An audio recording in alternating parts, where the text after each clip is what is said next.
4 और आपको हर गैप में एक तरीका डालने का। तो 8 गैप है तो 8 गैपों में डालेंगे 8 तरीके प्लस रिक्वायर्ड क्वांटिटी आपका आंसर निकाल लोगे। ठीक है, यानी कि जो गैप बने हमारे, हमने 8 लोगों को, 4 बॉयज और 4 गर्ल्स जो आपके बच्चे थे उनको सर्कल पे बेटा हमने अरेंज किया, तो यानी कि टोटल 8 लोगों को अरेंज किया है ना। और साथ में अगर नहीं होंगे तो एक लड़का और लड़की हम पर्टिकुलर आप साथ में नहीं, तो हमें कहाँ डालना पड़ेगा, गैप में डालना पड़ेगा। ठीक है, B1 G1 को बेटा कहाँ रखेंगे, गैप में रखेंगे, है ना। किसी को कुछ पूछना सर है? सर नहीं आया समझ में, ये टुगेदर वाला नहीं समझ में आ रहा। देखो दो बातें होंगी, या तो बेटा ये साथ में होंगे, या तो B1 G1 आपके साथ में होंगे, या B1 G1 आपके साथ में नहीं होंगे, दो ही बातें हो सकती हैं। ठीक है, तो जो टोटल अरेंजमेंट है वो क्या होंगे आपके, फैक्टोरियल 4 इंटू फैक्टोरियल 5, ये वाली बात समझ में आई। अब टोटल इज टू मैं क्या लिखूंगा, टुगेदर का मतलब या तो B1 G1 साथ में है या B1 G1 साथ में नहीं है। तो रिक्वायर्ड क्वांटिटी का मतलब क्या है, B1 G1 आपका साथ में नहीं है। ठीक है, अब टुगेदर के केस में जब हमें दो चीजों को साथ रखना होता है तो हम क्या करते हैं, स्ट्रिंग मेथड बांध देते हैं धागे से। ठीक है, तो B1 G1 को बांध दिया। अभी अल्टरनेट भी आना चाहिए, कंडीशन है भैया, अल्टरनेट आपको सेटिंग कराना है। ठीक है, सर्कुलर टेबल पे जितने लोगों का अरेंजमेंट आप करोगे उतने ही गैप क्रिएट होंगे। 4 लड़के और 4 लड़कियों को अपने सर्कुलर टेबल पर अरेंज किया है, कितने गैप क्रिएट करेंगे, 8। 8 गैप करेंगे आप, जो है 8 में हर जगह रख करके देख लो, तो हर गैप में रखने का एक ही तरीका है, इसका इंटरनल अरेंजमेंट नहीं होगा। ठीक है, जैसे पहले वाले में आप G1 B1 रख सकते हो, B1 G1 नहीं रख सकते हो। दूसरे में आप क्या रख सकते हो, B1 G1 रख सकते हो, G1 B1 नहीं रख सकते हो, क्योंकि G2 G1 जो अल्टरनेट नहीं बनाएगा। समझ में आ रहा है। तो एक क्वांटिटी है आपका कि ये साथ में होंगे और दूसरा क्या होगा, साथ में नहीं होंगे। ठीक है, इस तरीके से क्लियर है। Yes sir.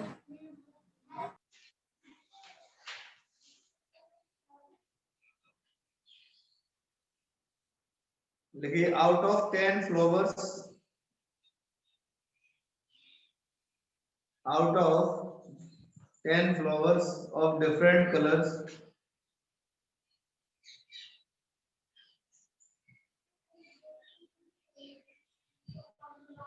out of 10 flowers of different colors, how many different garlands, how many different garlands can be made, how many different garlands can be made if each garland, if each garland consists of,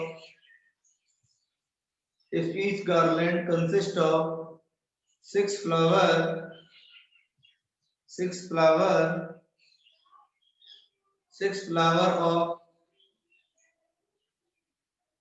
6 flower of different colors, 6 flower of different colors। Garland समझते हो ना, फूलों का हार, माला।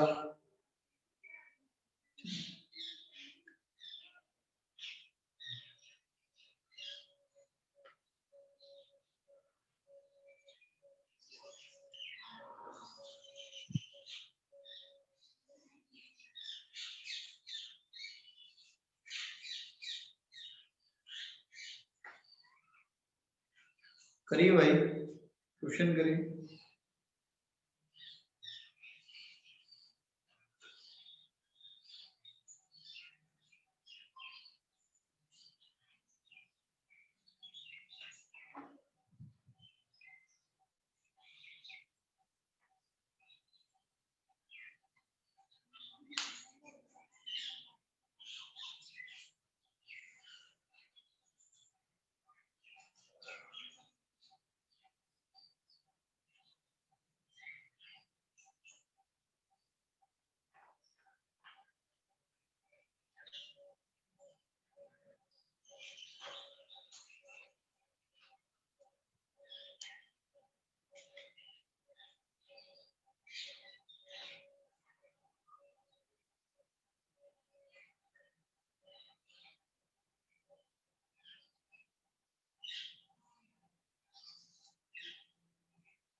Sir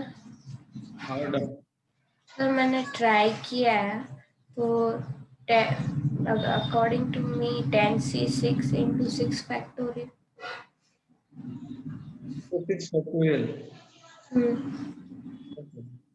चलो देखो, कहीं तक है ना, कहीं तक सही है, लेकिन गलत कर दिया है। ये कंसेप्ट एक्चुअल में क्या, माला का कंसेप्ट समझाते हैं तुमको है, माला कैसे बनती है।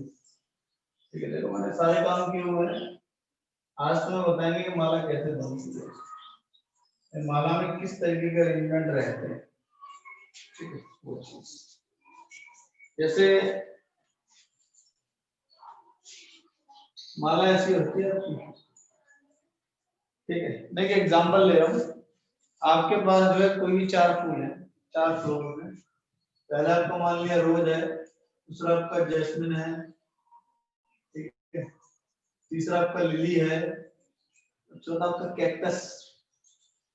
अच्छा, एक्चुअली वैसे लिखते हैं मैंने, ठीक है, कैक्टस को माला नहीं बनती कैक्टस की। ठीक है, तो एक अरेंजमेंट आपका ये है, ये और इस अरेंजमेंट में मुझे अंतर बताइए, क्या क्या फर्क है। और मैंने जैस्मिन में यहाँ मुझे थे, कैक्टस में यहाँ मुझे थे, और यहाँ आपका लिली। इस अरेंजमेंट में और इस अरेंजमेंट में क्या डिफरेंस है? अगर ये क्लॉकवाइज है या ये एंटी क्लॉकवाइज है, ठीक है, ये वाला, ये बेटा अगर आपका क्लॉकवाइज है तो ये आपका एंटी क्लॉकवाइज है। आप ऐसे समझिए, जैसे शादियां होती हैं तो आपने देखा होगा, आजकल तो जवाहर का प्रोग्राम चलता है, उसमें आप देखते हो कि दुल्हन ऐसे माला पकड़ के खड़ी होती है। ठीक है, जो फोटोशूट होता है ना, फोटोशूट होता है तो जो कैमरे वाले भैया होते हैं वो कहते हैं काम करिए, आप ऐसे करके पकड़ लो माला को, ऐसे पकड़ाते हैं, ऐसे करके तुमने देखा होगा, या वो ऐसे करके पकड़ा देते हैं, या कभी कभी सीधे भी पकड़ के जो है दुल्हन खड़ी होती है वहां पे।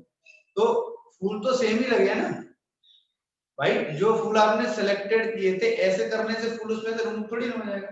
जिन फूलों का अरेंजमेंट आपने माला बनाने में किया है, या आप माला को पकड़ कर अगर ऐसे खड़े हो जाओगे तो भी सेम ही रहेगा। ये वाली बात समझ में आ रही है? अगर माला को ऐसे पकड़ के खड़े रहोगे तो भी सेम ही रहेगा आपका। यानी कि जो अरेंजमेंट आपने माला बनाने के लिए जिन फूलों को इस्तेमाल किया है, ऐसा थोड़ी नहीं कि वो चेंज हो जाएंगे। इसका मतलब क्या है कि हर हर एक क्लॉकवाइज अरेंजमेंट के रिगार्डिंग एक एंटी क्लॉकवाइज अरेंजमेंट होगा। माला जैसे मान लो आप ऐसे पकड़ के खड़े, कोई आया कि माला ऐसे नहीं पकड़नी आपको, उसने माला आपसे छीनी और ऐसे करके पकड़ा के चला गया। समझ में आ रहा है मैं क्या कह रहा हूँ? इसका मतलब क्या है, ये अरेंजमेंट आपका क्लॉकवाइज या anti clockwise, but the arrangement are same. ठीक है, तो लिखिए आप इन गार्लैंड्स, उसके नीचे नोट बना के आप लिखिए फटाफट से, इन गार्लैंड्स, यानी कि ये और ये सेम अरेंजमेंट है दोनों, कोई फर्क नहीं है, एक clockwise anti clockwise. In garlands anti clockwise and clockwise arrangements, in garlands anti clockwise and clockwise arrangements are same, मतलब क्लॉकवाइज और एंटी क्लॉकवाइज अरेंजमेंट बेटा कैसे होते हैं आपके, सेम होते हैं। ठीक है, इसका मतलब क्या है कि हर एक क्लॉकवाइज के रिगार्डिंग, हर एक क्लॉकवाइज रिगार्डिंग आपका अरेंजमेंट के रिगार्डिंग एक एंटी क्लॉकवाइज अरेंजमेंट होगा। समझ में आ रहा है? अगर ऐसा है तो ऐसा भी होगा, या हर एक एंटी क्लॉकवाइज अरेंजमेंट के रिगार्डिंग एक क्लॉकवाइज अरेंजमेंट होगा। इसका मतलब क्या है कि जितने भी अरेंजमेंट आप कर रहे हो, जितने भी अरेंजमेंट आप कर रहे हो उनको क्या कर दो, 2 से डिवाइड कर दो, तभी तो एक्चुअल मिलेंगे। नहीं आया समझ में? ठीक है, तो यानी कि अगर इसको सेलेक्ट कर रहे हो तो इसको रिजेक्ट कर रहे हो। ठीक, ऐसा समझ लो। इसका मतलब क्या है कि आपने 10 में से किन्हीं 6 फूलों का चयन किया होगा, सिलेक्शन किया होगा 10c6 into, और मैंने एक और बात बता दी आपको कि अगर आप सर्कुलर टेबल पे चीज अरेंज कर रहे हो तो फैक्टोरियल ऑफ n-1, 6 फूल है एक माला में अरेंज कर रहे हो तो फैक्टोरियल n-1 यानी कि फैक्टोरियल 5, ऐसा। ठीक है, तुमने रिद्धि ये नहीं किया था, तुमने फैक्टोरियल 6 लिख दिया, बेटा लीनियर नहीं है, सर्कुलर टेबल में एक कम आएगा अरेंजमेंट, तो फैक्टोरियल ऑफ n-1 ऐसा। और ये क्लॉकवाइज और एंटी क्लॉकवाइज आपका अरेंजमेंट सेम होगी, इसलिए डिवाइडेड बाय 2, तो यही तुम्हारा क्या है।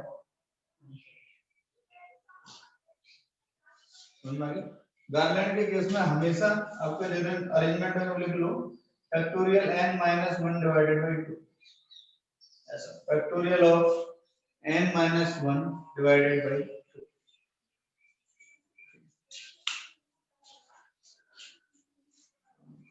समझ में आ गया जैनिल? शादियां देखी है नहीं देखी है तूने?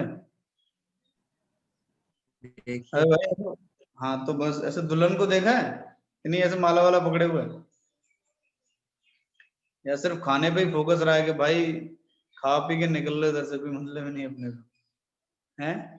बाद में खाना वाना खाने के बाद कॉफी किधर मिलती है, लेके चलते हैं घर यार, क्या करना है।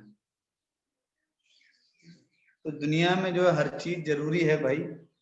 कल को बेटा तुम्हारी भी माला डलेगी तो आप जो वहां पे परम्यूटेशन यूज कर सकते हो, और आप जो अपनी दुल्हन को समझाइए कि आप जो इतने तरीके से हम जिसको अरेंज कर सकते हैं, ठीक है। पीएनसी आपका देखिए शादी में भी काम आ सकता है ना?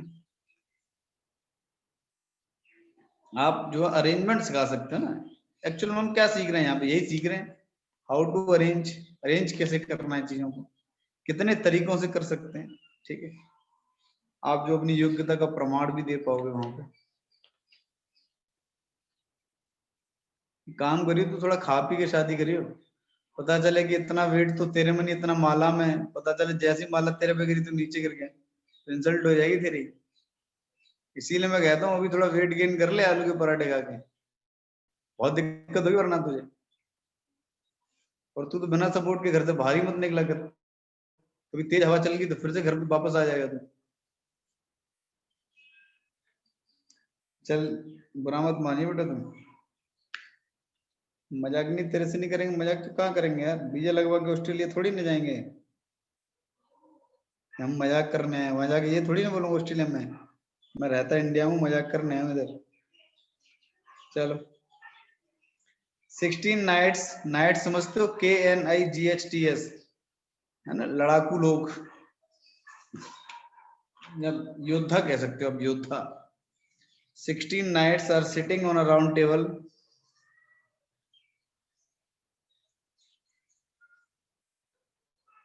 Jainam Tanish make your video visual. और आज तनिष मैं ये तेरा एक्सक्यूज बिल्कुल नहीं सुनूंगा कि सर मेरा माइक और ऑडियो ये सब जो खराब हो गया ना तेरा, तो सब सही करवाने जा रहा था, और मैं तेरे को रिमूव करने वाला हूँ आज, स्पेशली यू तनिष। अगर तुझे कोई दिक्कत है तो मतलब फटाफट से टाइप करके भेज दे, तेरे को जो भी बकवास करनी है टाइप करके।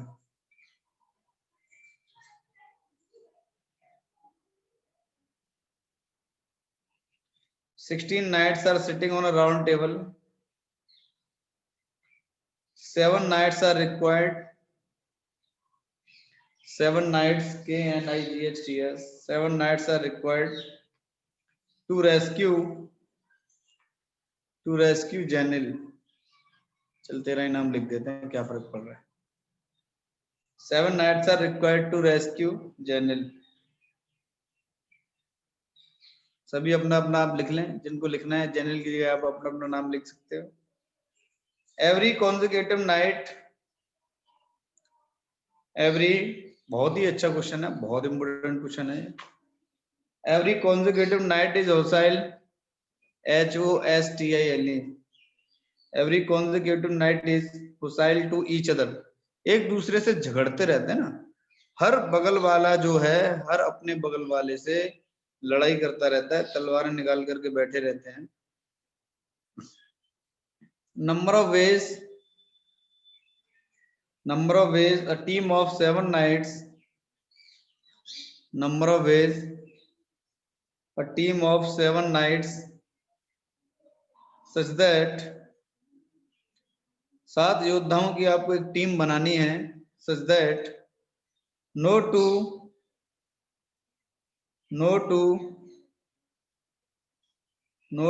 consecutive nights team up। कोई भी 2 पड़ोसी जो है टीम में नहीं होने चाहिए। जनरल सही है ना, कॉन्जिक्यूटिव का मतलब यही तो होता है, पड़ोसी। तो कोई भी, हाँ बिल्कुल, क्योंकि इंग्लिश थोड़ी कम आती है तो मैं पूछ लेता हूँ तेरे से। No two consecutive knights team up, कोई भी जो है 2 पड़ोसी आपके टीम में नहीं आने चाहिए।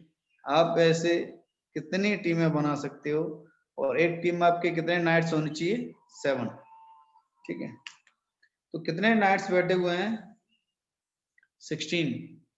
कितने चाहिए आपको? 7। लेकिन कौन से चाहिए?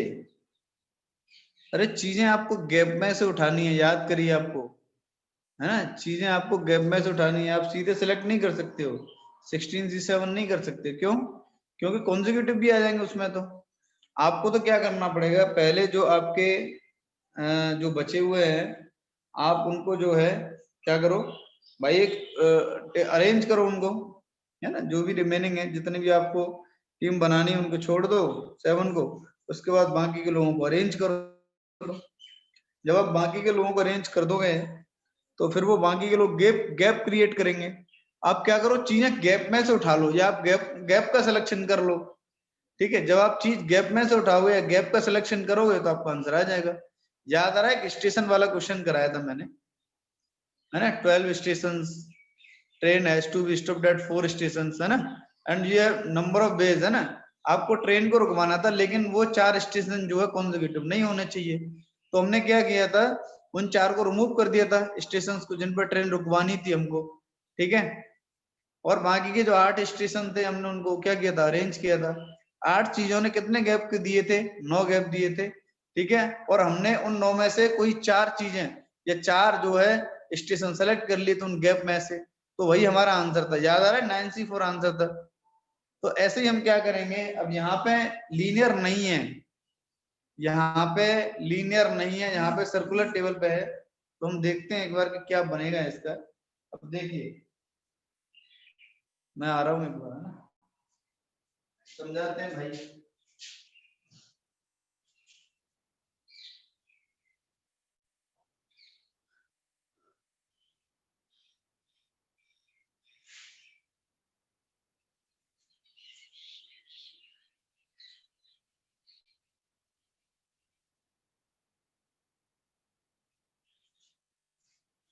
देखो, ये कोई राउंड टेबल है, और इस राउंड टेबल पे आपके 16 नाइट्स बैठे हुए हैं।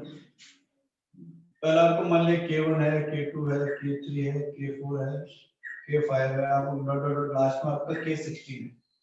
ठीक है, यहाँ कुछ और आपका K17 है, K10 तो ये आपके 16 नाइट्स जो है एक टेबल पे बैठे हुए हैं।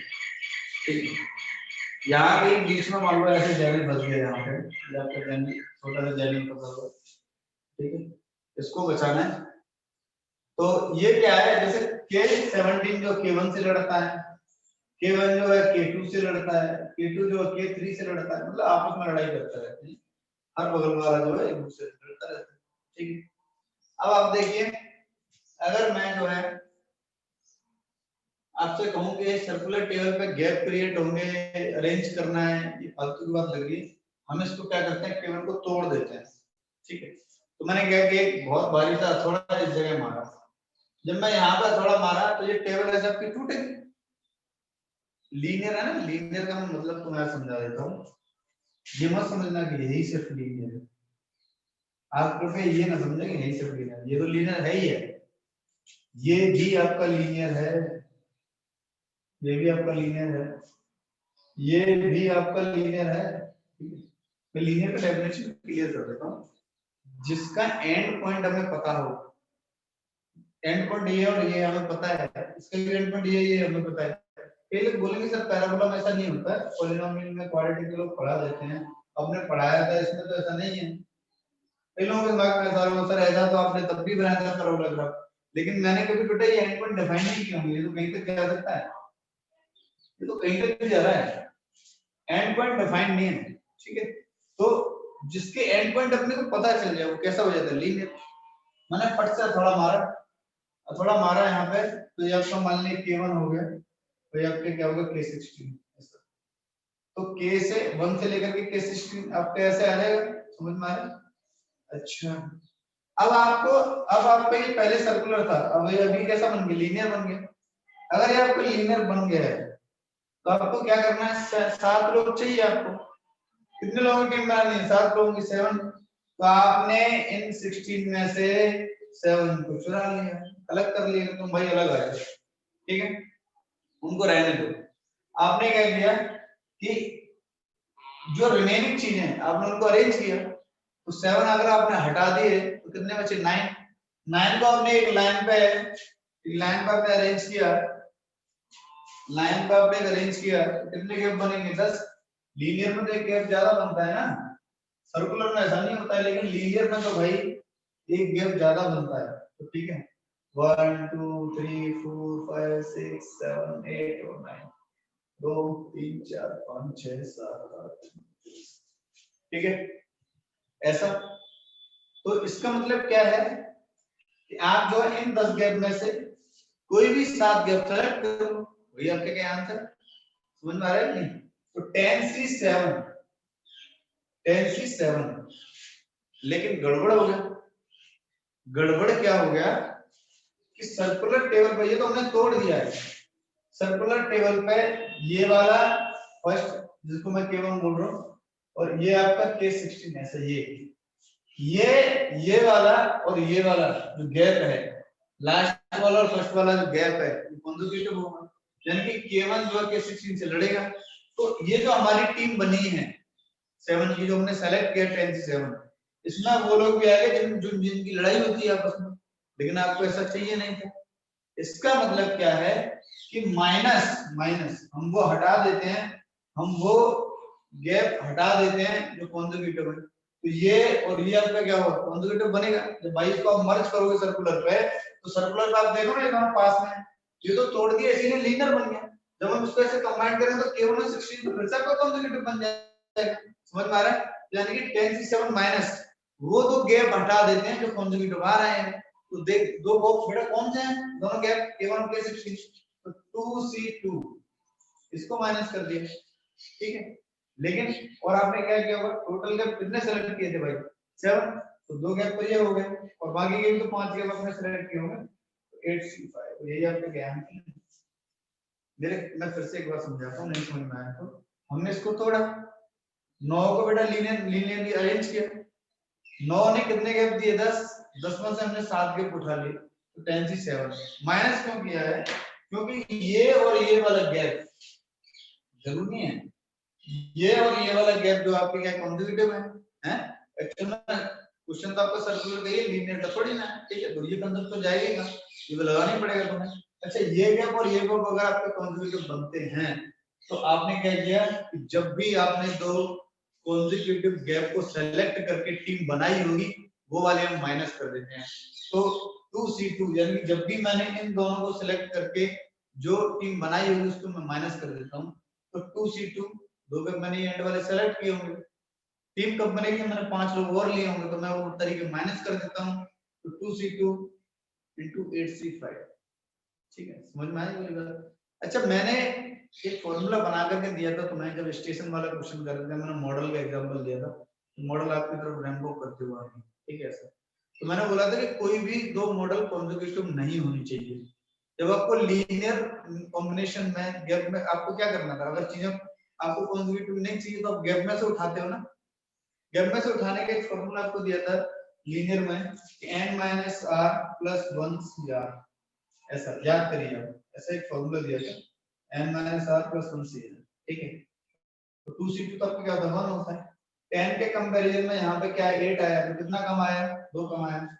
इसमें मैं ये जो है ना ऊपर वाले क्वांटिटी में 2 कम करूंगा तो क्या बनेगा n-r - 1 c, इधर 7 है, इधर क्या है आपका 5 आया, तो यहाँ पे r है तो 2 कम करेंगे तो क्या r - 2।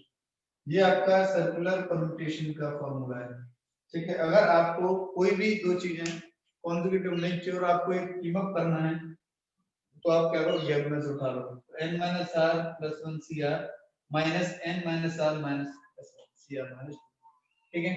तो ये आपका क्या आंसर। किसी को कुछ पूछना हो तो भाई पूछ सकते हैं, if you want to ask anything, कुछ पूछना है भैया।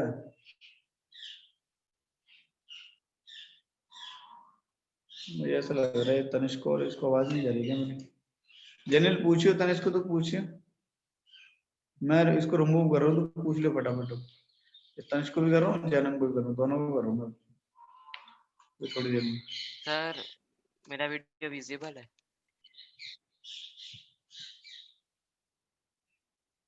इसको तनिष्क को पूछ ले तू एक बार, इसको दिक्कत क्या है, पहले एक बार पूछिए इसको। ये बताओ बच्चे, ये समझ में आया तुम्हारे? हमने बेटा वो गैप हटा दिए जो कॉन्जुगेटिव आ रहे थे, ठीक है। नेक्स्ट क्वेश्चन लिखिए आप।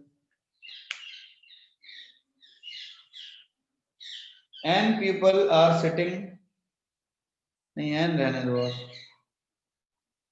आप 15 लिखिए। 15 people are sitting in a circle, 15 people are sitting in a circle, 15 लोग जो है एक सर्कुलर टेबल पर बैठते हैं। number of ways in which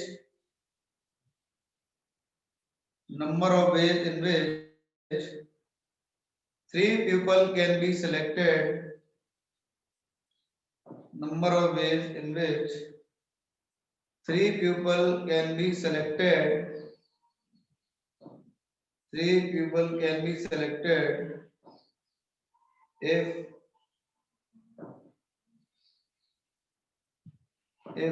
no of to them, if no of to them, if no of to them are, no of to them are consecutive, no of to them are consecutive। जो question अभी आपको कराया है एक तो वही है, वही फॉर्मूला है आपका, यही फॉर्मूला लगेगा आपका n minus r plus 1 C r minus n minus r minus 1 C r minus 2, ठीक है। यहाँ पे n का वैल्यू क्या है, 15 है। कितने लोग आपको बिठाने हैं, कितने लोग आपको सिलेक्ट करने हैं, 3। पहले वाले में कितने करने थे, 7। तो आंसर क्या आ जाएगा, 15 minus 3 plus 1 C3 minus 15 minus 3 minus 1 C3 minus 2।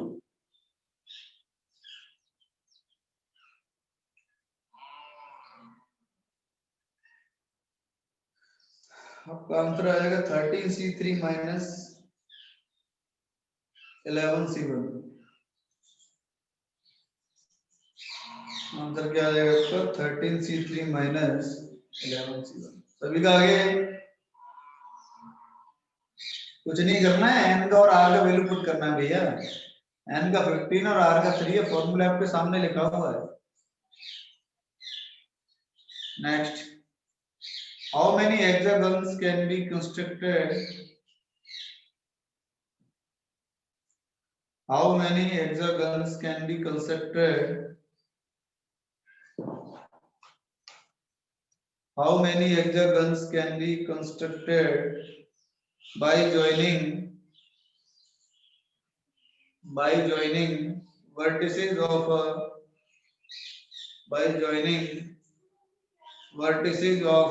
quindecagon, QUIN DECAGON,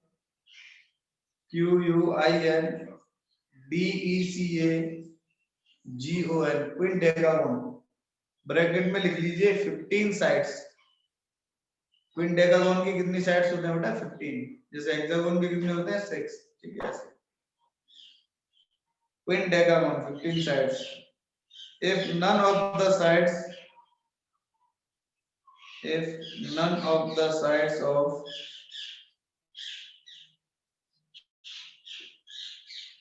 if none of the sides of hexagon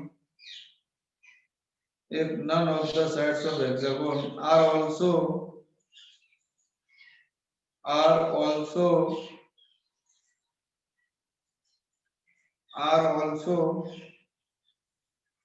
the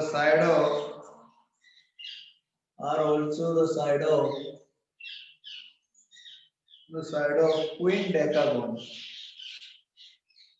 are also the side of quindecagon।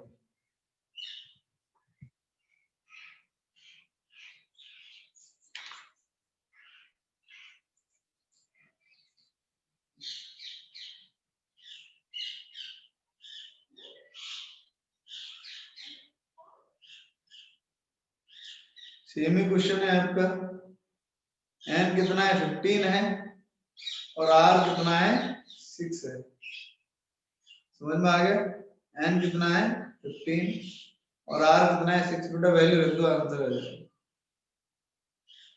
कहने का क्या मतलब है, आपकी जो साइड्स है वो कॉन्जुगेटिव नहीं होनी चाहिए। समझ में आ गया ना भाई? हेक्सागोन कैसे बनाना है, उसने बोला है कि none of the sides of hexagon are also the side of quindecagon। इसका मतलब है कि जो हेक्सागोन का साइड है, यानी कि जो हेक्सागोन हम बनाए उसमें कोई भी साइड जो है क्विंडेकागोन की इंट्रोड्यूस नहीं होनी चाहिए। ठीक है, यानी कि आपको कोई भी कॉन्जिक्यूटिव साइड्स नहीं लेना है। मींस दैट आप सेम फॉर्मूला अप्लाई करोगे बेटा, n - r + 1 cr minus n - r - 1 cr - 2। n आपका 15 है, r आपका 6 है। ठीक है, निकालो फटाफट से कितना आ रहा है।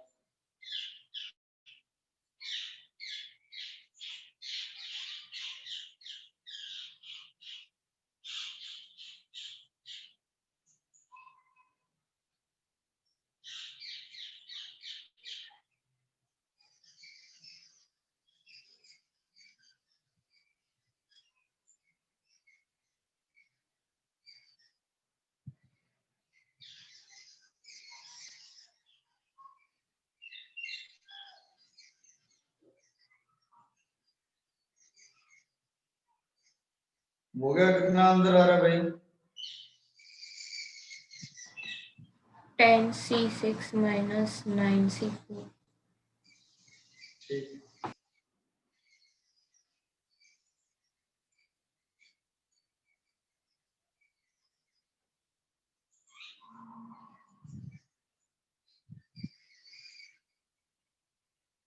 सभी का हो गया? हाँ भाई तनिष, क्या दिक्कत है तेरे को? फिर कुछ भी नहीं। सब सही है तेरा? प्रॉब्लम सॉर्ट आउट हो गया?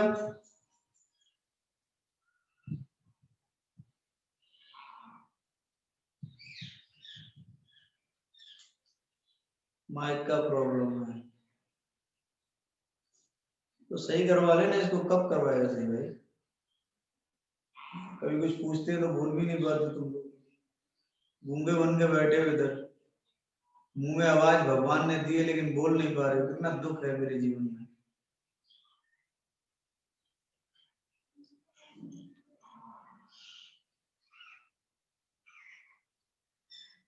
अच्छा, अभी नया लैपटॉप लेने वाला हूँ। चलो ठीक है भैया, ले लो। नेक्स्ट टाइटल लिखिए total number of selections. Next title लिखिए आप total number of selections. Total number of selection. पहले ये बताओ, ये कंसेप्ट समझ में आया तुम्हें? सर्कुलर वाला क्लियर है? तनिष समझ में आ रहा है बेटा? ये बताओ पहले, समझ में आ रहा है तुम्हारे? ओके, तो टोटल नंबर ऑफ सिलेक्शन आप टाइटल लगाइए, उसके नीचे लिखिए selecting at least one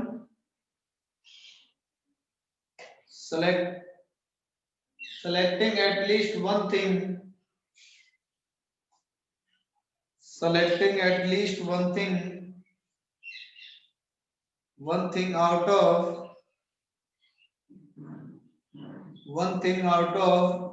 and different things, one thing out of and different things, selecting at least one thing out of and different things। आपके पास n अलग अलग चीजें हैं और आपको क्या करना है, उसमें से कम से कम एक तो सिलेक्ट करना ही करना है। तो ऐसे कितने जो है हमारे तरीके बनेंगे, या हम बेटा कितने तरीकों से उसको जो सिलेक्ट कर सकते हैं। एक बहुत ही खूबसूरत फॉर्मूला है इसका। ठीक है, अभी समझाते हैं आपको कि आपके पास n चीजें हैं। ठीक है, हमने बाइनोमियल पढ़ लिया है स्कूल में, फोर्थ लेवल।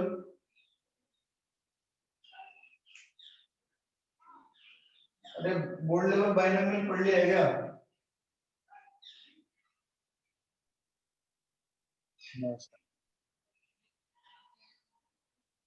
बोलोगे?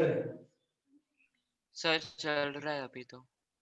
अच्छा, तो कोई बात नहीं बेटा, आपके पास एनसी है। एटलीस्ट वन का मतलब क्या है? आपको कम से कम एक तो लेना ही है। एटलीस्ट वन का मतलब क्या होता है? आपको कम से कम एक लेना है। आप एक से ज्यादा भी ले सकते हो। तो आपने एन में से कोई एक चीज सेलेक्ट कर ली, इवेंट कंप्लीट हो गया। प्लस ऐसा भी हो सकता है आपने जो है कोई दो ले ली, आपने कोई तीन चीज ले ली।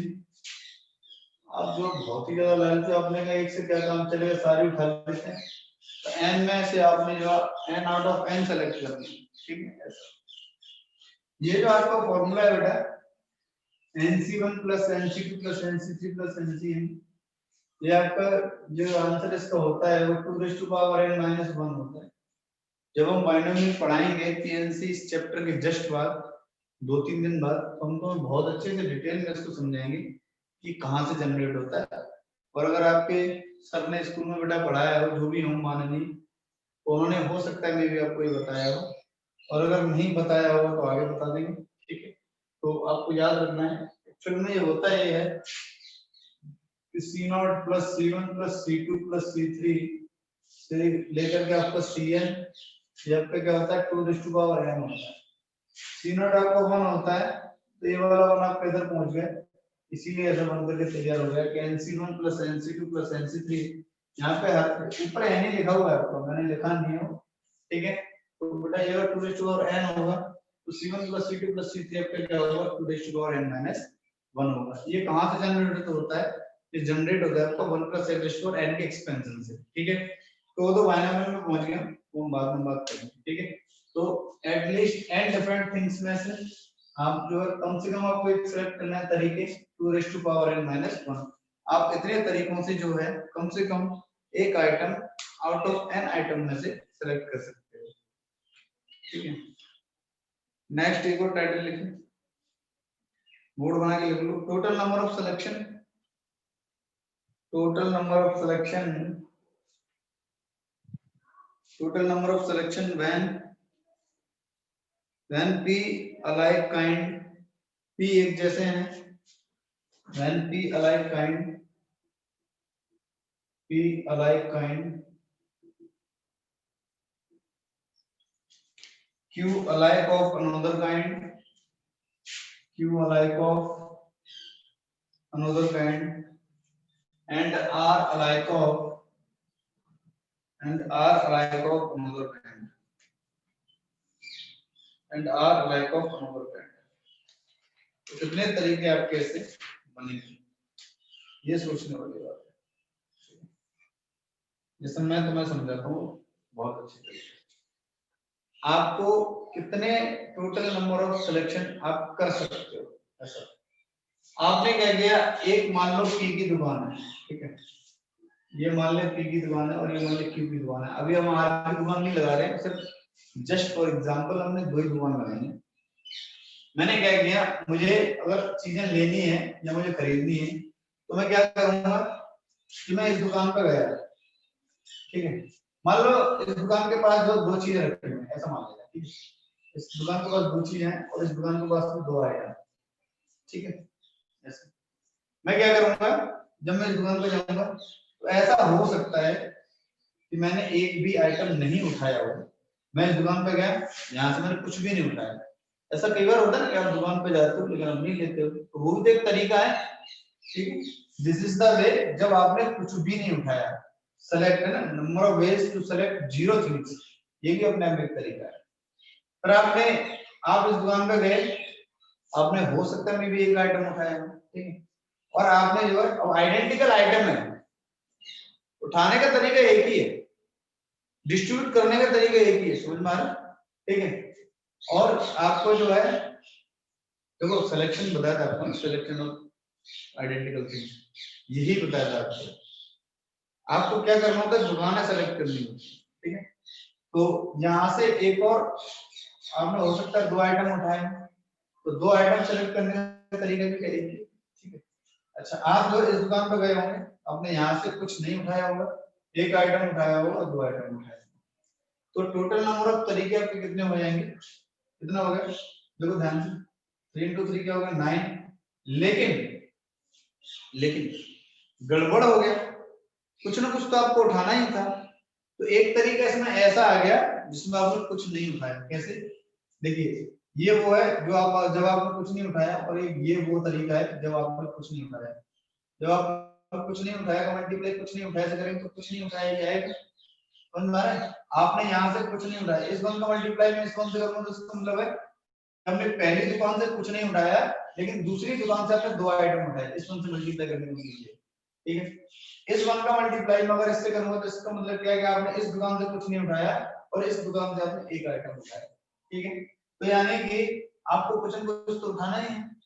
तो आप जो है 9 3 into 3 क्या हो गया 9, वो तरीका हटा दिया आपने जिसमें आपने कुछ नहीं उठाया, दिस मल्टीप्लाइड बाय दिस, तो आपने एक वो तरीका माइनस कर दिया जिसमें आपने कुछ नहीं उठाया। तो टोटल नंबर ऑफ वेज कितने होंगे 8 होंगे, ठीक है। उठाने का तरीका 8, आपने कुछ नहीं उठाया, एक आइटम उठाया, कुछ नहीं उठाया, एक आइटम उठाया, कुछ नहीं उठाया, 2 आइटम उठा लिए, एक आइटम उठाया, यहाँ से कुछ नहीं उठाया, एक आइटम उठाया, यहाँ से एक आइटम उठाया, एक आइटम उठाया, यहाँ से, समझ में आ रहा है। अब मल्टीप्लाई करके देख सकते हो, सारे तरीके आपको पता चलेगा, ठीक है। अच्छा, अगर इसका मतलब क्या है, ये 3 आने का मतलब क्या है, इसके पास नंबर ऑफ आइटम 2, कितने 2, जब 2 थे तो हमारे यहाँ पर 3 जनरेट हुआ, यहाँ पर 3 जनरेट हुआ, और बाद में हमने क्या किया, एक तरीका वो हटा दे, जब हम कुछ नहीं हटा वहां से सेलेक्ट कर पाए, कुछ नहीं ले पाए उस दुकान से। अगर हमारे पास p अलग फ्रेंड है, ये तो मैंने 2 के एग्जांपल दिया, ये भी मैंने 2 के एग्जांपल दिया। अगर मेरे पास एक ही जैसी चीजें p हैं तो वहां से उठाने के तरीके p+1, ठीक है। अगर q है तो वहां से q+1, और r है तो वहां से r+1। लेकिन गड़बड़ हो गया, इसमें एक तरीका वो भी है जब आपने न p न q न r कहीं से कुछ भी नहीं उठाया हो, जैसे यहाँ से 2 p+1 into q+1 into r+1 -1। ये कब हम अप्लाई करेंगे बेटा, जब आपके पास p q r यानी कि कई सारी चीजें एक जैसी हों, ठीक है। अलाइक ऑफ काइंड का मतलब एक जैसी, आइडेंटिटी। देखिए समझ में आया, ये बताओ पहले, समझ में आया बेटा। एक तरीका वो भी है जब आप जा रहे हो और वहां से कुछ भी नहीं उठा रहे हो, ठीक है। तो बेटा हम उस तरीके को क्या कर देंगे, माइनस कर देंगे। नेक्स्ट आप लिखिए, out of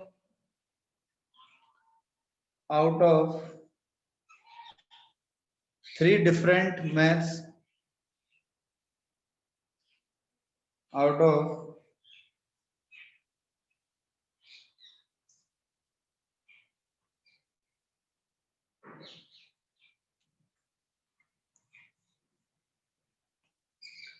out of 3 different maths, 4 different physics, out of 3 different maths, 4 different physics and 5 different chemistry and 5 different chemistry books, how many different selection, how many different selections can be made so that the selection of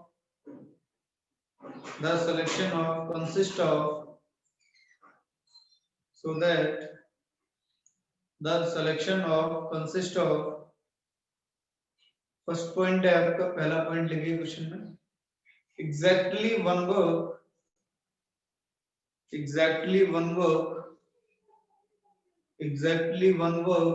on each subject, exactly one work on each subject,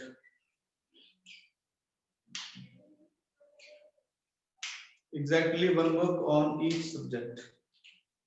कम से कम आपके उस selection में exactly एक ही book हर subject से होना चाहिए। आपका selection कैसा होना चाहिए?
हो गया? आपके सिलेक्शन में एग्जैक्टली एक ही बुक होना चाहिए, तो आपने क्या किया, तीन में से कोई एक बुक, तीन मैथ की बुक उनमें से कोई एक मैथ की सिलेक्ट कर ली होगी, चार बुक फिजिक्स की, एक बुक कोई फिजिक्स की सिलेक्ट कर ली होगी, पांच बुक जो है केमिस्ट्री की, उनमें से कोई एक बुक केमिस्ट्री का सिलेक्ट कर लिया होगा, और यही आपका क्या है answer. Next, at least one book, at least one book, at least one book, at least one book on each subject.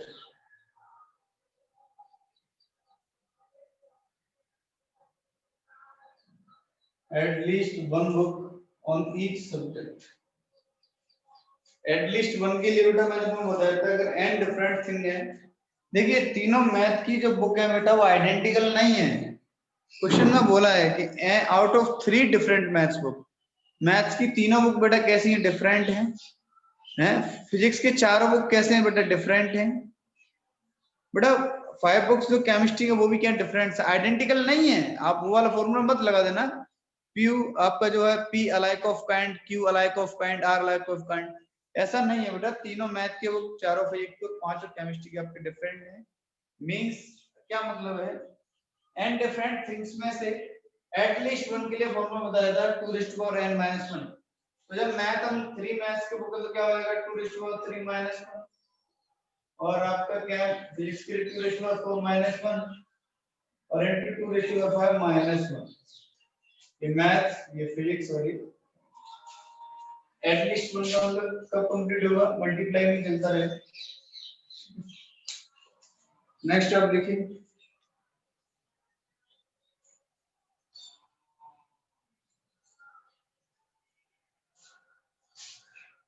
Out of 2 grapes, out of, next question है आपका, आउट ऑफ, मुझे उम्मीद है समझ में आया होगा question. Out of 2 grapes, grape समझते होंगे, 3 mangoes, out of 2 grapes, 3 mangoes, and 4 apples, and 4 apples. मुंह में पानी तो नहीं आएगा किसी के? How many different selection of fruits can be made? How many different selection of fruits can be made if each selection has पहला point है आपका क्वेश्चन का, at least one fruit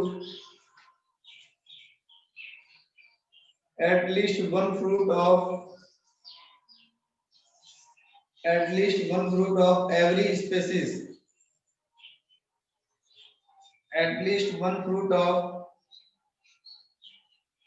every species, हर प्रजाति का एक फल आपको कम से कम अपने सिलेक्शन में रखना है। कंडीशन क्या है कि ऐसा तो है नहीं, अंगूर को बेटा क्या मान लो अलाइक ऑफ काइंड है ना, सेम। जो अंगूर है वो सारे एक जैसे हैं, जो मैंगो है वो सारे एक जैसे हैं, जो एप्पल है वो सारे एक जैसे हैं, ठीक है। तो कौन सा फंडा लगेगा? पी क्यू आर वाला फंडा लग जाएगा।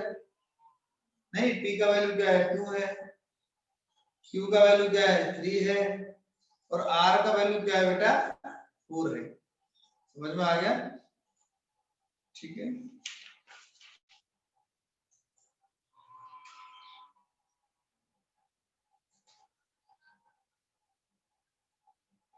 तो क्या हो जाएगा? 3 इंटू 4 इंटू 5 माइनस 1। क्या आ जाएगा आपका आंसर? 3 into 4 into 5 minus 1।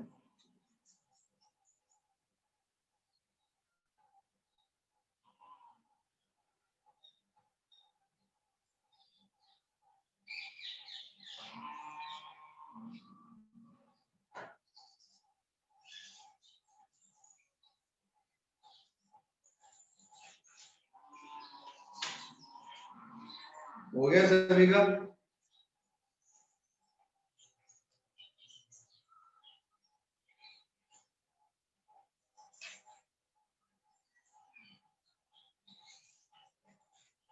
लिखिए, consider the number n is equals to, consider the number capital N is equals to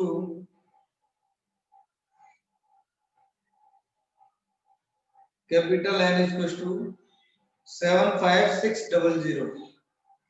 capital N is equals to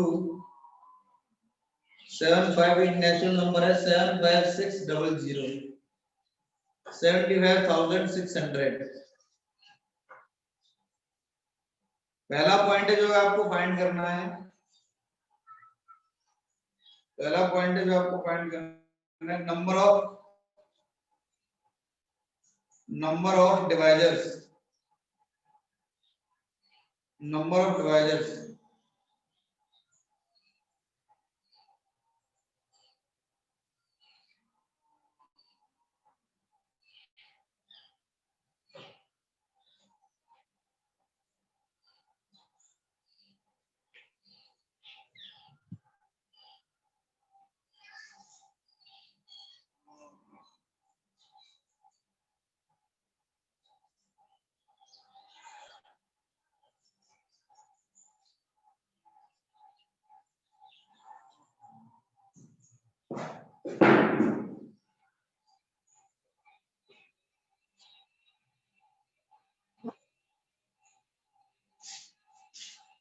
देखिए, consider the number n is equals to 75600, ऐसा है। पहला point है आपका number of divisors, number of divisors.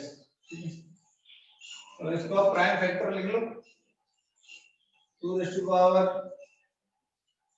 4, 3 raised to power 3, 5 raised to power 2, 7 raised to power 1, ऐसा ही है, ठीक है। नंबर ऑफ डिवाइजर्स का मतलब क्या है, जिनसे ये नंबर डिविजिबल हो जाए। तो ये 0 मैं इसको ऐसे लिख रहा हूँ 2⁻0 to 4। भाई 2⁻0 भी तो अपने आप में इसका एक डिवाइजर है।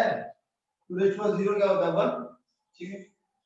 इसको मैंने लिखा 3⁻0 to 3, 5⁻0 to 2, 7⁻0 to 1। डिवाइजर मतलब क्या है, आपने जो है 2⁻0 या तो सेलेक्ट किया हुआ, या 2⁻1 सेलेक्ट किया हुआ, 2 सेलेक्ट किया हुआ, 3 सेलेक्ट किया हुआ, 4 सेलेक्ट किया हुआ। आपने 3 का पावर 0 सेलेक्ट किया हुआ, 1 किया हुआ, 2 किया हुआ, 3 किया हुआ। आपने 5 का पावर 0 सेलेक्ट किया हुआ, 1 किया हुआ, 2 किया हुआ। आपने 7 का पावर 0 सेलेक्ट किया हुआ, 1 सेलेक्ट किया हुआ। ऐसा एक डिवाइजर क्या है, ये आपका लगा हुआ 2⁻0, 3⁻0, 5⁻0, 7⁻0। तो ये भी अपने आप एक डिवाइजर है। 2⁻0, 5⁻0, 3⁻0, 7⁻0, ये भी अपने आप एक डिवाइजर है भाई। इसका 1 से डिवाइड भाई 1 से डिवाइड हो जाएगा, ठीक है। और एक और मैं एक और फोटो लिखता हूं, जैसे 2⁻1, 5⁻1, 3⁻2, 7⁻1 ऐसा। तो इसका मतलब आपने किस किस को सेलेक्ट किया होगा, इस वन को, 3⁻4 क्या है 2 है, इस वन को और इसको, और आपने 5 का 1 है इसको, और 7 का क्या 1 है तो इसको। ये वाला फोटो आपने सेलेक्ट किया होगा इसके लिए। तो टोटल डिवाइजर ये आपके सब क्या है, डिवाइजर है। तो क्या हो जाएगा 5 into 4 आपका क्या हो जाएगा 20, 20 into 3 60, 60 into 2 120। तो टोटल नंबर ऑफ डिवाइजर्स, ऐसे कितने फोटो बनेंगे, एक फोटो मैंने ये बना के दिखाया, एक फोटो ये बना के दिखाया, ऐसे टोटल बेटा फोटोज कितने बनेंगे 120। कितने फोटो बनेंगे अलग अलग 120, ऐसे अलग अलग फोटो बनेंगे। सेकंड पॉइंट जो इसमें फाइंड करना है आपको, number of proper divisor, number of proper divisor.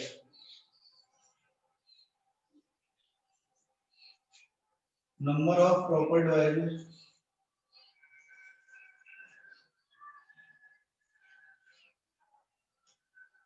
Number of proper divisor. Proper divisor क्या होता है आपका, मैं लिख देता हूं। प्रॉपर डिवाइजर आपका क्या होगा, टोटल माइनस 1 और इटसेल्फ। 1 को और खुद को छोड़ करके जो भी डिवाइजर मिलेंगे आपको, तो एक तो 1 को छोड़ दो और एक नंबर को छोड़ दो, तो टोटल आपके पास कितने 120 माइनस 2। आंसर प्रॉपर डिवाइजर क्या आएगा, किसी भी नंबर और 1 को छोड़ दें तो क्या मिल जाएगा आपको प्रॉपर डिवाइजर। तीसरा पॉइंट जो आपको फाइंड करना है, number of odd divisor. Number of odd divisors, odd divisors आपको कैसे मिलेंगे, उसमें एक भी पावर जो 2 का नहीं होना चाहिए, ठीक है। जैसे हमने एक फोटो बनाया था अभी 1 + 1 + 1 + 1 + 1 ऐसे, 5 into 4 1 + 1 + 1 ऐसे, into 3 1 + 1 + 1 into 2 ऐसे। ये वाले फोटो बनाए थे अभी, टोटल नंबर ऑफ डिवाइजर में। अगर इवन में आप ऑड को मल्टीप्लाई कर दोगे तो इवन बन जाएगा, ठीक है। ये आपको पता ही होगा कि ऑड इनटू ऑड आपका ऑड होता है, ठीक है। ऑड इनटू इवन आपका इवन हो जाता है, और इवन इनटू इवन तो आपको इवन होता ही है। इसका मतलब क्या है, आपका एक भी पावर जो है 2 का नहीं होना चाहिए, एक भी, यानी कि आपको जो है 2 का पावर छोड़ देना है, ये वाला आपको नहीं सिलेक्ट करना है। तो क्या हो जाएगा 4 into 3 into 2 24 ना हो जाएगा 4 into 3 into 2, तो क्या आ जाएगा 24। समझ में आ गया। अब हम बात करते हैं next point, number of even divisor. Number of even divisor, number of even divisor कैसे लिखेंगे? Number of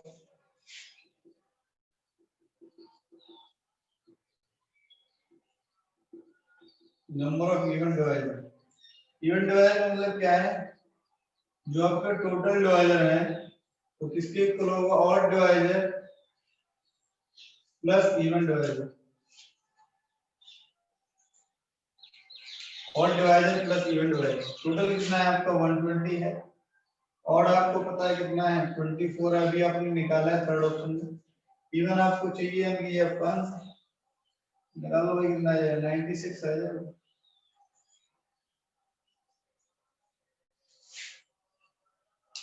next, number of divisors divisible by 5, number of divisors divisible by 5, यानी कम से कम आपको 5 का एक पावर तो लेना ही पड़ेगा, है ना? कम से कम एक पावर 5 का लेना पड़ेगा। नेक्स्ट है आपका number of divisors divisible by 5। इसका मतलब क्या है? ये तो आप पूरा ही सिलेक्ट कर लो, कोई फर्क नहीं पड़ रहा इससे। 5 इनटू एक लेना पड़ेगा कम से कम, है कम से कम आपको एक लेना पड़ेगा। तो 3 के सारे सिलेक्ट कर लो, कोई फर्क नहीं पड़ेगा। 5 इनटू 4 कम से कम एक लेना पड़ेगा, तो यहाँ से स्टार्ट करना पड़ेगा, इसको छोड़ना पड़ेगा क्योंकि 5 का पावर 0 होता है, आप इसको नहीं ले सकते। कम से कम एक का मतलब क्या? आपको यहाँ से शुरुआत करना पड़ेगा। तो क्या हो जाएगा? 2 5 इनटू 4 इनटू, और आगे क्या बचा? बेटा 4 कब डिविजिबल होता है? होता ही 15 है जैसे आपका, तो कम से कम एक 3 और एक 5 का पावर आपको लेना पड़ेगा, तभी तो। ठीक है, 15 में तभी तो 15 से डिवाइड होगा। तो नेक्स्ट लिखिए, number of divisors divisible by 10, number of divisors divisible by 10 कर देता हूं मैं। 10 को आप क्या लिख सकते हो? 2 raise to power 1 into 5 raise to power 1। इसका मतलब क्या? एटलीस्ट एक पावर 2 का और एटलीस्ट एक पावर 5 का तो चाहिए ही चाहिए। ठीक है, डिविजन भाई में कम से कम एक पावर 5 का चाहिए था, इसमें एक पावर 2 एक पावर 5 का चाहिए। एक पावर तो अब ये नहीं है तो 0 पावर है, तो छोड़ना पड़ेगा। तो यहां से क्या आपका 4 आएगा, 4 इनटू ये तो आपका 3 का पावर, इससे कोई फर्क नहीं पड़ेगा, एक पावर तो लेना ही पड़ेगा। 2 और बेटा ये तो 7 कैसे ये आपका आंसर तो क्या हो जाएगा? 4 into 4 into 4 64।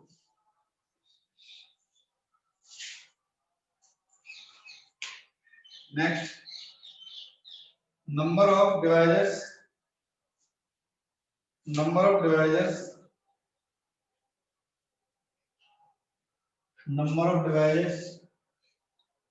divisible by 12, number of divisors divisible by 12। 12 का प्राइम फैक्टराइजेशन क्या होगा? 2 raise to power 2 into 3 raise to power 1। इसका मतलब क्या है? कम से कम आपको 2 का पावर 2 तो चाहिए ही चाहिए। तो 1 2 रेज़ टू पावर क्या है? 0 है, 2 रेज़ टू पावर 1 है, यहां से शुरू होता है 2 रेज़ टू पावर 2, देन यही 3 पॉइंट आपको लेने पड़ेंगे। तो 3 इनटू 3 का कम से कम एक पावर चाहिए, ये 3 रेज़ टू पावर 0 है, ये 1 है, ये 2 है, ये 3 है। यहां से क्या आएगा आपका? 3 आएगा, यहां से आपका 3 आ जाएगा, 2 फर्क नहीं पड़ेगा, वहां से आपका 2 आ जाएगा, 54 आ जाएगा आपका आंसर। नेक्स्ट है आपका sum of all divisors. Next point है आपका sum of all divisors, sum of all divisors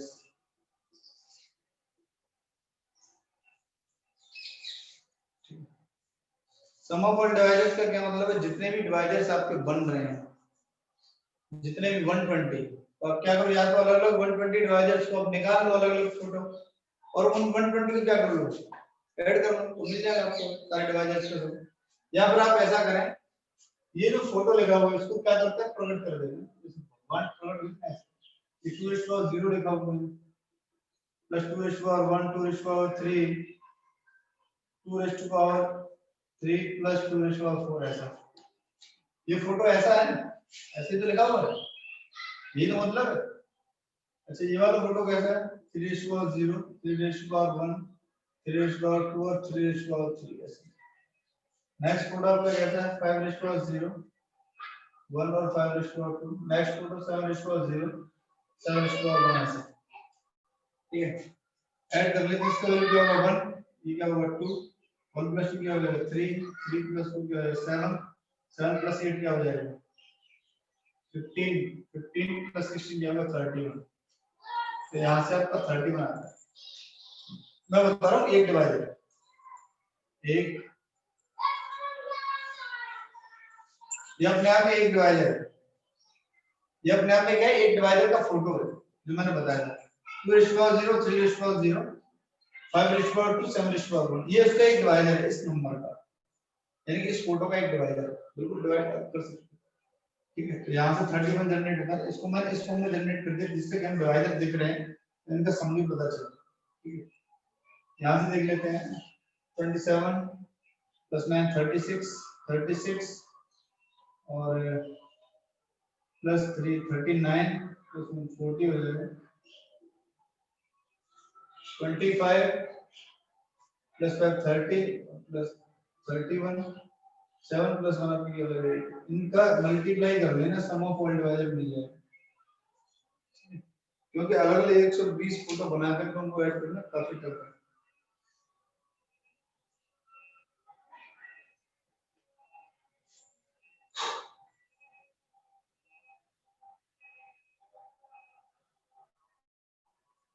next है आपका number of ways in which, next part है इसमें, पार्ट नंबर 9 था आपका इस क्वेश्चन का। समझ में आ रहा है, ये बताओ पहले, number of ways in which capital N can be resolved,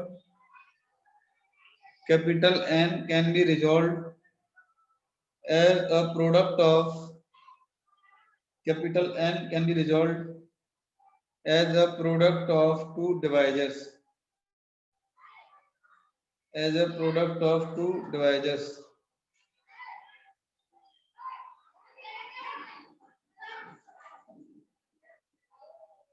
as a product of two divisors।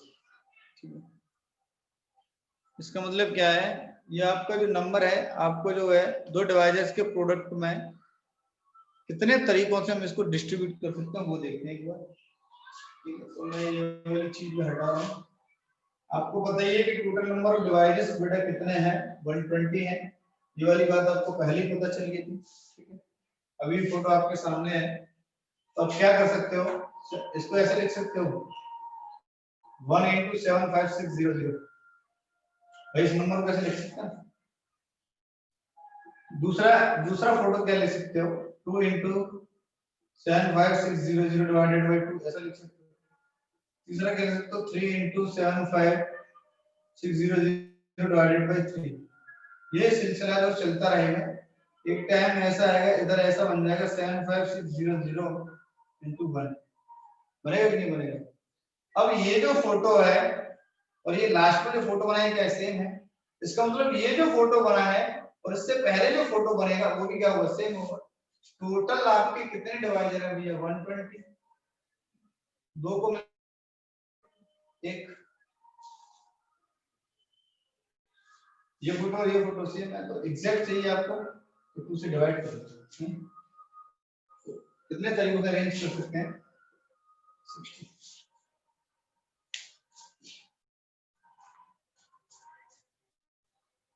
समझ में आ गया। Next,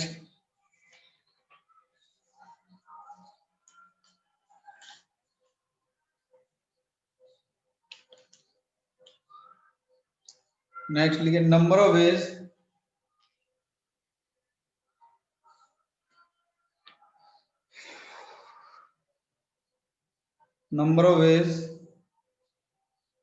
in which n can be resolved.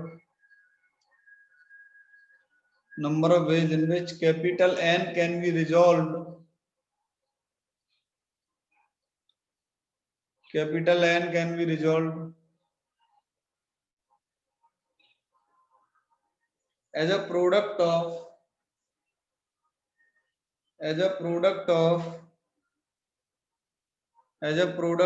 two divisors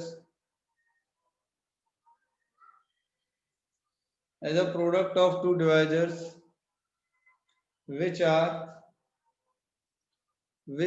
relatively prime.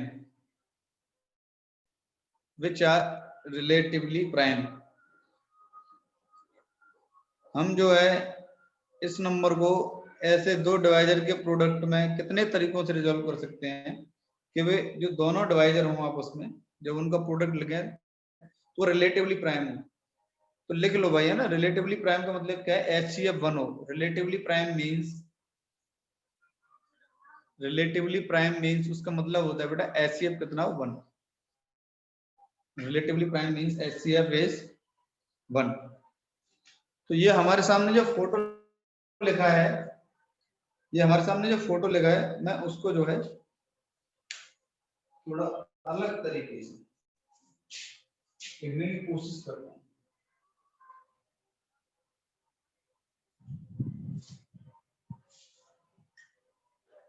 एक फोटो ऐसा बन सकता है 2 4 3 3 5 और 1। भाई इसका 1 इज लिख लो, 1 is co-prime with every number. 1 is co-prime with every number, लिख लो, लिखना चाहो 1 is co-prime with every number. ठीक है, देखिए आप इसका और इसका HCF क्या 1 है, तो ये दोनों क्या रिलेटिवली प्राइम। एक फोटो ऐसा भी बन सकता है आपका कि 2 4 3 3 5 2 7 1। इसका और इसका HCF क्या 1 है। ठीक है, ऐसा भी हो सकता है कि 2 4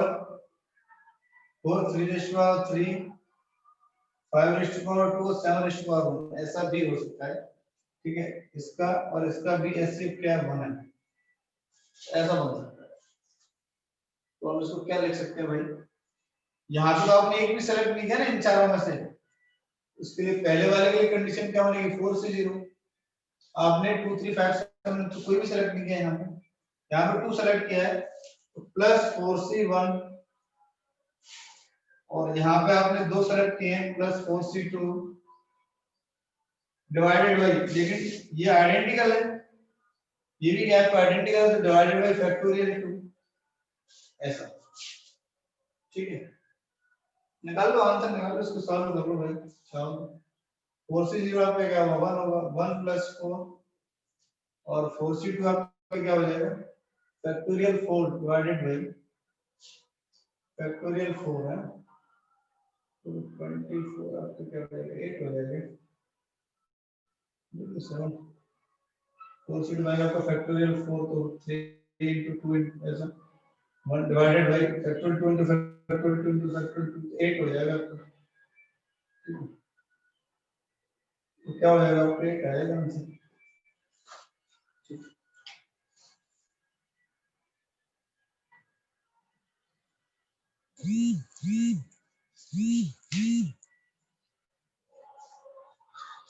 तो क्या टाइम हो गया हमारा थियो?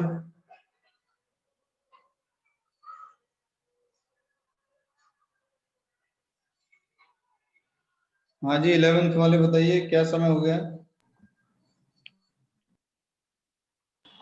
3:01। अच्छा 3 बज गए। ओ 12th वालों का समय हो गया है। तो अब हम जो है बाकी का कल हम बेटा सबमिशन ऑफ नंबर्स की बात करेंगे कि हम जो नंबर्स होते हैं उनका सम कैसे निकालते हैं। ठीक है, एक आपका फेस वैल्यू मेथड है, काफी अच्छा है। कल हम जो बेगर मेथड की बात करेंगे, भिखारियों को बांटना कैसे, ये भी यहाँ पे ज्ञान दिया जाएगा आपको। इन फ्यूचर आपको भिखारी मिलते हैं, दैट हाउ टू डिस्ट्रीब्यूट, है ना, आप अपने पैसे कैसे बचा सकते हैं भिखारियों से। ठीक है। तो और किस तरीके से आपको बांटना चाहिए, मतलब यहाँ पे हर तरीके का ज्ञान आपको दिया जाएगा, भिखारियों वाला, आम सेब संतरे सब है ना, सब इधर बांटा जाएगा। ठीक है। और कल एक आपको बहुत ही इंटरेस्टिंग लेक्चर होगा, और कल नहीं तो परसों, है ना, कल नहीं तो परसों आपका पीएनसी जो है समाप्त कर दिया जाएगा। तो कितने लेक्चर होंगे रिद्धि अब तक हमारे टोटल पीएनसी में?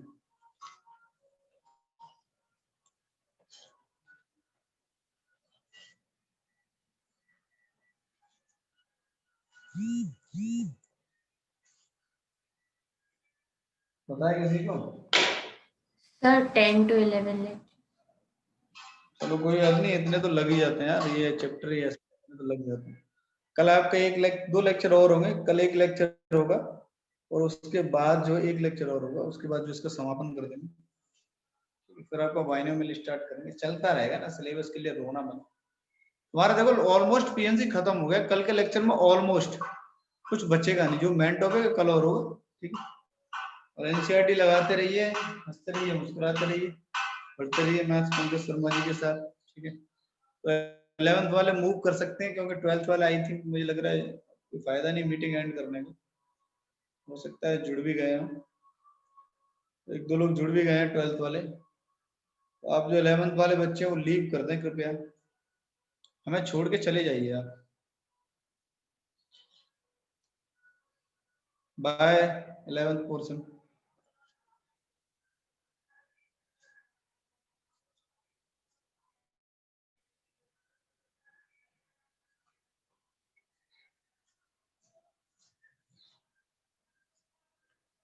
तनु लीव कर दे।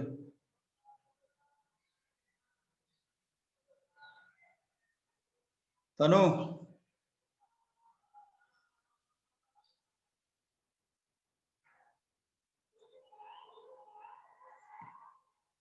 सर, अगर मेरी आवाज को आप सुन पा रहे हो तो रिकॉर्डिंग एंड कर दो आप।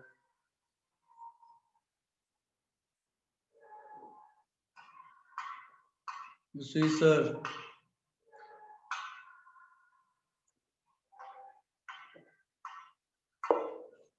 एक काम करो, कोई बच्चा 12th का फोन करके बोल दे रहा सर को।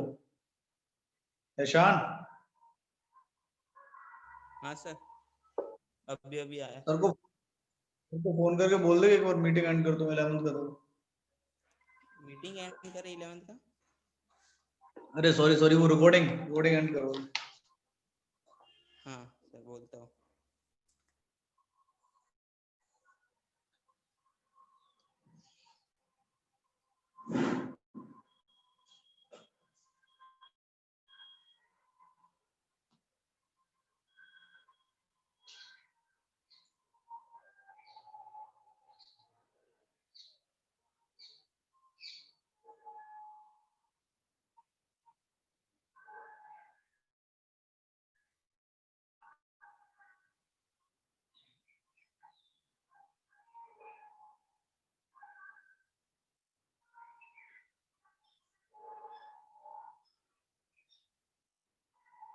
सर हाँ सर, फोन नहीं उठा रहे। मैं कुछ करता हूँ।